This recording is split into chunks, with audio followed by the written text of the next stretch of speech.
Hello, मी अरुणा. तर आज बनवते मी दाल भाटी आणि सांबार. ठीक आहे. तर याच्यामध्ये बटाटे आणि तर ही भाटी तयार आहे. असे गोल गोल करून ठेवलेत मी.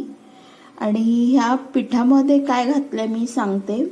की तिखट, मीठ, हळद, हिरवी मिरची आणि हे जिरं घातले आणि हो तेल टाकलं, थोडंसं तेल.